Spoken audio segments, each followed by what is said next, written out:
Hello, I'm Reginald Bush, and welcome to White Plains CAP Talks.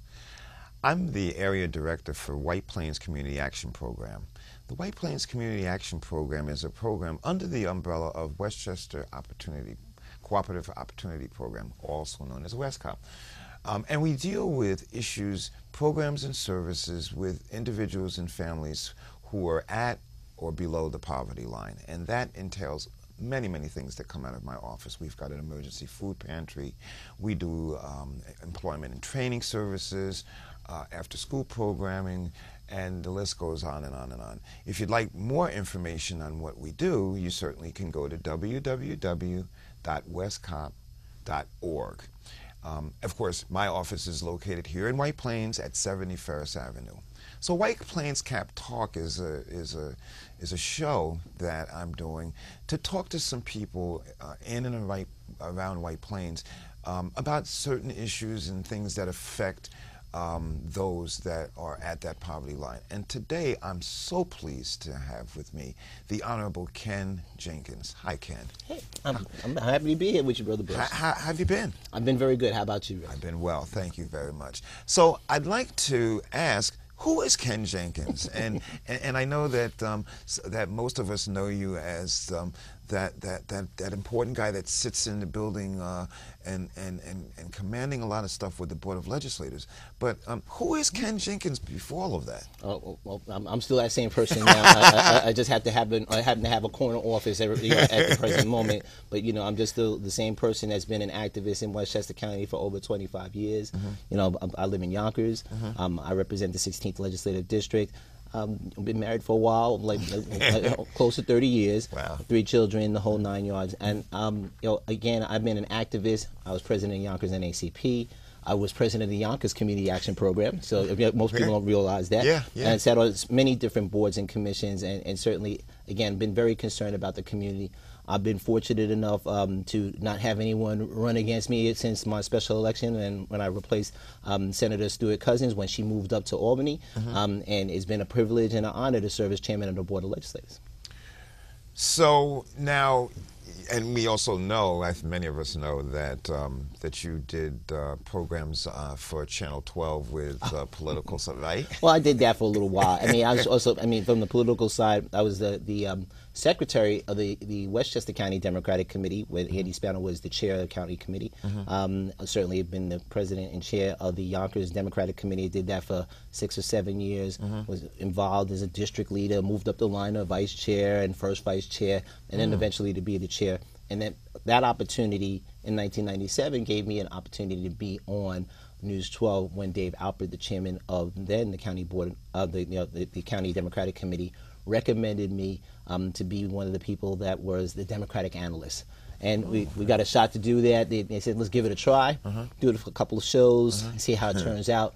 And I did that for 10 years. So, I guess it worked out pretty well. It worked out pretty well, and myself and Mike Edelman, who now is gone as well. So the old team is out, and now Lawrence Hollis Graham, who's done a wonderful job as far as Democrats are concerned, is there now for the Democrats. And I didn't put in different people in, but they've been utilizing, I guess, Tony Sage recently. But that was a lot of fun. Yeah. Got a chance to be around the county, being the secretary of the county committee and the Democrats. You get to find out and understand everyone from different parts of the county. And one of the benefits for me was being able to understand the issues, not just in Yonkers, which is more urban. My district happens to cross both from one side of the level, which has high needs, to the other side of Yonkers, which doesn't have the same kind of needs. They have different needs from the county, and understanding all the issues from the northern part of the county down to the southern part. So it's really been a good, it was good education for me, and it's been helpful in my my job as a legislator, and now as chairman of the board. So, yeah, I was going to say, certainly being chairman of the Board of Legislators for Westchester County, I would suspect that you certainly wouldn't want to be pigeonholed into say the urban area, where some of those urban areas have specific needs that let's say people in the northern part of the county don't have to face. Well, the truth is that they actually do have to face them, and one of the things that's been educational, not just for me, but for my colleagues when we talk about different things that go on, is that people have a tendency to think that the huge urban areas have a set of problems that don't affect and aren't impacted in the non-urban areas. So the people in Bedford may have the same issues that they do in Yonkers. There just may not be as many people in that specific area just from a vertical perspective. But altogether, the issues that we have that affect people being hungry and homeless and having social services and the safety net services and the things that government does is the same for people in the northern part of the county and in the lower part of the county. People that have foreclosure prevention, people have lost their jobs, they've been downsized, they've been in the same jobs and making 80% or 70% of what they used to make doing the same jobs and trying to struggle to keep afloat. Those issues are the same, right? And that's really one of the challenges, because people, again, once you sort through different areas and you say, well, what's the problem? But how do we come up to a solution that works for everyone? And that's kind of one of the things that, for me, have been a blessing to be able to have been able to do, to come up and work with compromise without being compromised. I mean, it's a good balance. But you know what? When we could work together and come up to solutions that make sense for the greater good, absolutely, it's hard to argue with that. No, I don't think you can. So, and I want to dive into a couple of those areas in a minute. But so. Tell us, because I'm sure, as I do, most folks out there don't know. So, how do you get to be the chairman of the Board of Legislators? And I think that, what is it, 19 of them or something like that? 17 legislators altogether, and we select out of the members, someone to be chair. And we have 12 Democrats and 5 Republicans, and certainly we can mix and match as far as the numbers are concerned. I was fortunate enough to be elected unanimously by the Board of Legislators. Wow. From a move from being a legislator in 2007, being elected in 2007 to being the chairman of the board in 2010.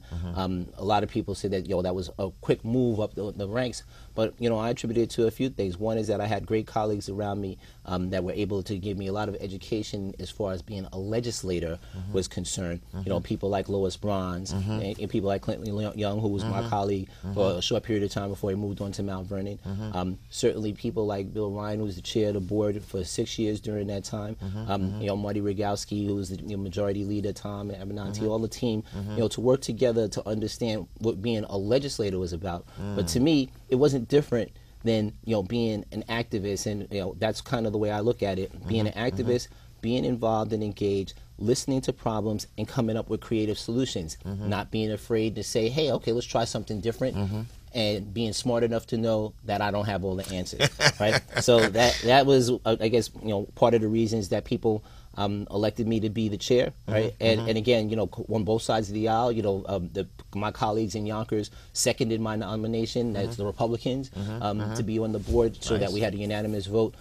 And again, I look at solving problems, and I'm not looking to see who got the credit for it. And quite frankly, in the world right now, people don't want to hear partisan stuff. They want to hear people that are working through policy to come up to solutions, and they're okay when you have an open and honest debate and understand there may be philosophical differences, but they don't want people to just say no because Reggie Bush said something, right? Because you said it. No, that's ridiculous, right? If there's issues and concerns about the things and approach that we've been able to do, then that's kind of where we want to work towards making sure that there's consensus. And most people don't realize most of the things we do on the Board of Legislators are done unanimously. Over 95% of the things that we do are unanimous. But you always hear about the ones when we don't agree on something. And with the administration, the executive branch of government and the legislative branch of government. And most people don't understand when they go back to Schoolhouse Rock, for all of us that are old enough to remember that, right? How I'm just the bill, right? I have the gray hair to prove it. Me, I just cut mine out with still that's left, right? But the reality is that there's a natural tension between the executive branch and the legislative branch. The legislative branch establishes policy, and the executive branch carries that out. And sometimes there's a little tension between that. But again, just a little. But as long as we're focused on the things that the people are concerned about as individuals, because we're 17 legislators that represent the smaller areas, so we can hear the individual cries, and the administration and county executive in this case is hearing the general cry overall, right? We got to figure out ways to continue to make that move forward, and we do a great job here in Westchester, as quiet as it's kept. I actually happen to agree with you. Now, you mentioned the executive branch, and for those of you out there listening and watching, just to tell us, because some people may not know, what thing or who is the county executive is Rob Astorino, right? He is a Republican, and because we have a Democratic-controlled legislature, people think that there's just battles because of that, and quite frankly, they're just not. We had our budget cycle that went through last year. Getting ready to go through another one. We have a 6,000-line budget. There were 260 things that were vetoed that the county executive didn't agree with, and 247 things that the Board of Legislators overrode. And most of those in a bipartisan manner, not just 12 Democrats voting yes on something. So a lot of people get confused about that. Outside of the budget, there were only 2 budget votes, that things that we had to override. The county executive has a role in the lawmaking process. He can sign a law. He can not sign a law, and it becomes law automatically after 10 days. Really? And yeah, most people don't realize that. It's not like in the state government and the federal government. There's no such thing as a pocket veto. In 10 days, if the county executive does not sign a piece of legislation that the board adopted, it becomes law in 10 days without his signature. Right? If he sends back a written reason for not signing a piece of legislation, then the board must reconsider that. We all net it out and say that's a veto. And then the board reconsiders that. That's a potential override, right? But most of the things we've done, again, only two items out of the things that outside of the budget process have been partisan. One was redistricting, which by definition is partisan. The other one was when we eliminated the playland fee for spectators that are Westchester residents. And, the Democrats felt very strongly, you already paid for it, right? Why would we make you pay again, And, quite frankly, the attendance improved from that. But that's a natural tension, and as long as it's not creating gridlock, as it has done in Albany, that we've seen in the past, as it did in Washington, as long as that's not happening, then we're okay. But with having debate, an open and honest debate, and we certainly are sensitive to people that would be worried about that happening here in Westchester, and that's just not going to happen. Right? We're not going to let that happen. So, are your meetings? I suspect you have. Well, I already know that you have more than just one meeting a month. Well, yeah, but the county legislators, what do they meet monthly? Is it like a regular no. Actually, during most of the year we'll have a meeting, at least 2 meetings a month, right? And in the summer we meet as well, at least once a month. No summer break. We're one of the legislative bodies that does not have a break ever. Right? Wow. So we just go straight through basically for 2 years. And the board meetings themselves are web streamed, right? So if you go to WestchesterLegislators.com, right? You can click on live. There's a little button that pops up, and you can click on the meetings. They are archived, right? You can see meetings from the last 3 years. Bill Ryan, Chairman Ryan, instituted that while he was chair as far as web streaming the meetings. What I did in my administration, because we all try to make it a little bit better, right? What I was able to do was to web stream the committee meetings, because that's really where the work gets done. Right, people watch, if you watch a board meeting or a council meeting, or, a lot of times there's not a lot of debate about things because the work is done in committee. By the time it gets out to the floor, is pretty much wrapped up, and people understand what positions they're going to take. And every once in a while, we have the what I lovingly call the theatrics of people making speeches on the floor, because the work was done in committee. So we have all those meetings are web streamed. All of them are archived.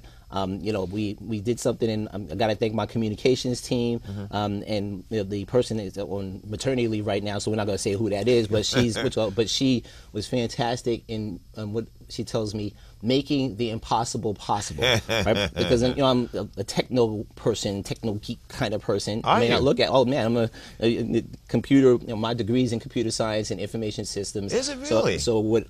From my own college in New Rochelle, give them a shout out in New Rochelle. Okay. But the reality is that I look at things and say, why? Yeah. Why not? Why can't we do it that way? Right. And what I wanted people to be able to see was a complete legislative process from when something came into the legislature to be able to follow it through, to see the committee meetings, and not to have to watch the whole committee meetings. If you go to an agenda in the Board of Legislators website right now, you click on a specific item, the video takes you to that place in the meeting where we're having a discussion. So they're able to see the actual legislation on the screen. They actually go to the video to see where there was a discussion and debate about that, and they can make up their own mind as opposed to the sound bites that happen, whether it's in the newspaper or other media sources, blog sites, etc. So we try to make that access, and people, we've won awards for it, obviously, because it is leading edge. It's not cutting edge, but it's leading edge. We made sure that legislators who are part-time, most people don't realize that, most elected officials are part-time. Really? Part-time? Part-time. So meaning they do something else. They have a real job, is what I love to tell people all the time. They have a real job that pays the bills, because being an elected official does not pay the bill. As quiet as it's kept, everyone thinks, we got all these pensions, and, we're having parties and eating and having, no, it's not really like that. Yes. The legislators, majority of them have other jobs, and what I was able to do working with the state and open meetings law, we implemented a video conferencing system, right? Nice. And we didn't purchase it new. The county already had it. Right. It was to save money for people having to travel back and forth to White Plains. So we have that. The legislators could be in their office and participate in meetings. They can vote as long as they let people know where they're going to be at, and people can come in and be there, so to make sure that someone's not twisting their arm to vote a certain way. Right. But we were able to implement all that stuff to make sure that legislators can participate as much as possible, and people can get the information that's necessary. We started the meeting web streaming during the budget process last year, and that's when we were really digging through the budget. And we had a tremendous response, as you know, last year, where over 2,000 people, Westchester residents, came out and spoke about the various things that you're concerned about in the CAP programs and the things that you have going on, to make sure that we're providing the level of quality funding that makes sure that you're able to keep people in the CAP employed at living wages, right? And the programs and missions that you're trying to deliver are getting delivered.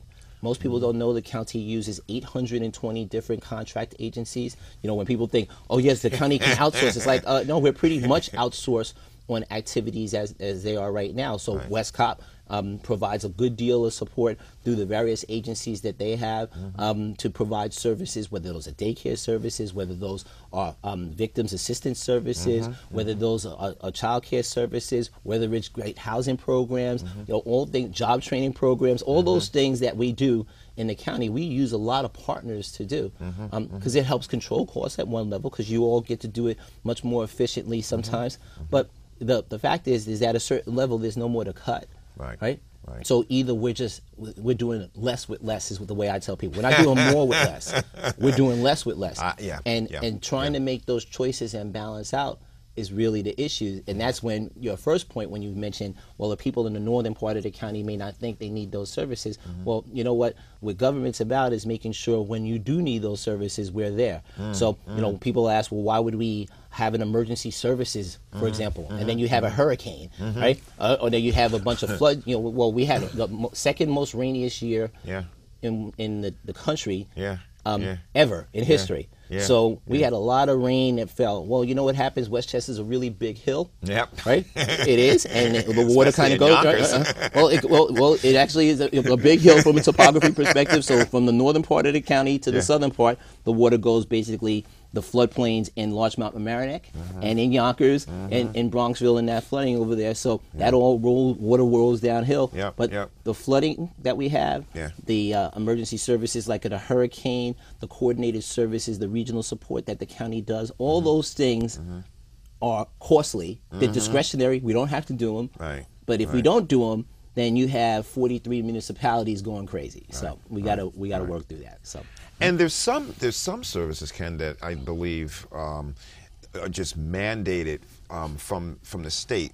Am I sort of we have two different categories. One of the mandated services, and out of our we have a $1.8 billion budget. About 1.2 billion of that spending is mandated by the federal or state government, meaning that they implemented a law that said we must do something a specific way, and we're an agency for the federal and state government on a lot of this stuff, and we may not get 100% funding for it. Most of the times we don't. We get reimbursement at different levels, whether it's at 50% or 35%, et cetera, that we're trying to deal with. But yeah, 9 state mandates take up all of the property taxes that we could bring in. Okay. So, the additional money that we get, obviously from grants and that kind of things from the state.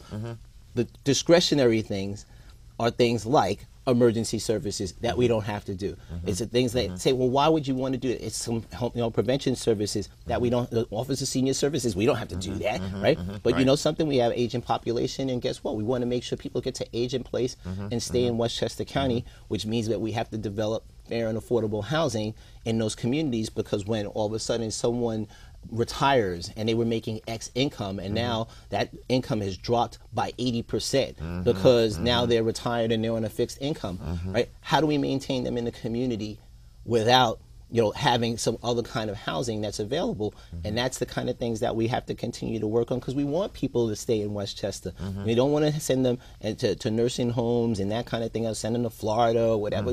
People are real comfortable in their areas. They've grown up in the areas and they want to stay, right? And they don't want to get priced out. And one of the things we have to deal with is the high property taxes. It's not the county's portion. It's the county, the property tax, including the school, local, and obviously the county tax, with the majority of the tax being school tax. How do we work together to drive the number down? Because that's what people care about. So Exactly. we did, which we did this year with the Board of Legislators, was able to institute a minus 2.2 tax levy, right? Now, what does that mean? Right? I'm sorry, tell me, what does that mean in layman's terms? In layman's terms, how much we assessed you, we charged you for taxes, we had a minus 2.2. So we reduced taxes for Westchester County. Now, that may or may not have been the case in your community based on equalization, which is a whole nother show, Reggie. We have to come back another year and do that, right? But the reality is that we did a minus 2.2. Right. If your school district raises its tax, which people vote on, by 4 or 5%, well, that ate that minus 2.2 and just took that away. So any increases have to be balanced out. The problem, again, is that until we get to a municipal view where we're all working together to try to find ways to reduce the cost of government altogether, then us doing minus 2.2, minus 10% at the county isn't going to make a difference. Right. The example I like to give people is this year, after all the fussing that we did in the budget, with the minus 2.2, the county executive's father, who happens to live in Yonkers, saved 91 cents on his tax bill, right? And I'm like, well, man, if you ask people around Westchester, was it worth 91 cents for 102 people to lose their jobs, right? Was it worth 91 cents for us to eliminate mental health clinics? Was it worth 91 cents for us to eliminate a program that we were making $4 million a year doing? The answer is probably not. When we talk about places like Playland and we break the real number down and we say in the taxes, how much you were assessed for Playland as a Westchester resident, for you, Reggie, was $1.64. Do we say, Reggie, you want to keep Playland for $1.64? What would you say? Oh, yeah, come on. For $1.64, we could keep that. I think now, so, yeah. Now, if I spin it the other way and say, oh, wait a second, that cost you $5 million, right? Well, you go, well, we got to figure out a way to save that money. Well, you know what? The same answers are in every program that we do. Are there ways to do it efficiently, better, stronger, faster? We should always be looking at that. And that's what we look to our partners. But if we're not taking care of business for our partners, our vendors, our contract agencies, the ones that are actually doing the on-the-ground work, we're doing a huge disservice, because we'll say we saved money, and you won't be able to deliver the service at a point in time. Sooner or later, it costs $1 to keep the light on. If you tell me you could do it for 80 cents, well, that 20 cents, that 20%, is coming from somewhere else, and usually it's in personnel. Usually you'll reduce, because you want to make sure you're doing the programs for the young folks in the CAP that you're doing, or for the seniors, or for the food nutrition, or for all the things that you do. You want to keep doing that, because it's your core mission. So you'll make sacrifices and say, well, you know what? we won't pay someone as much as they need to get paid as far as a living wage to be able to do that. They'll be happy they have a job kind of thing, right? And maybe they are, but then the county fills in on other things, right? Whether that's for child care services, whether that's for the bus that people use, the transportation that people do, which costs Westchester taxpayers, we do $110 million a year into the bus system. And people are like, well, doesn't the fare pay for the buses? No, no fares anywhere in the country pay for a bus service. None, right? So it's always kind of a losing proposition, but if you don't do those things, people can't get back and forth to work from wherever they happen to live. And now your businesses can't run. If your business can't run, the people can't shop, and we can't turn around the $100 million that we do to the local municipalities. So, you know, it's almost a cyclical thing. And yes, because a lot of the people that we service, you know, obviously rely on the bus system and that kind of thing, you know, housing, you know, affordable housing and all that stuff. Child care is all of those things that that our folks that we service deal with. And so we're appreciative of the efforts and such that the county board and such does to make sure that some of those programs and services are in place.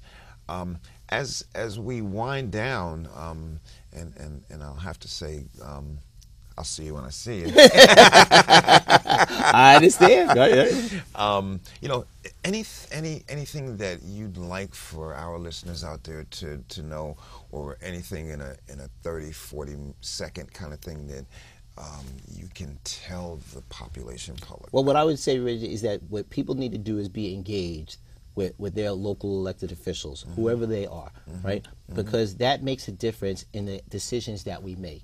If you sit at home and you're waiting for somebody else to deal with that, it doesn't work, right? You know, the squeaky wheel sometimes does get the grease, but more importantly, it makes sure that you're impacting policy in a way that's going to take care of everyone. If you're the silent majority, and that's what it usually is, the silent majority, you can let things happen, and the next thing you know, you'll have programs decimated, and you'll be what things are going on.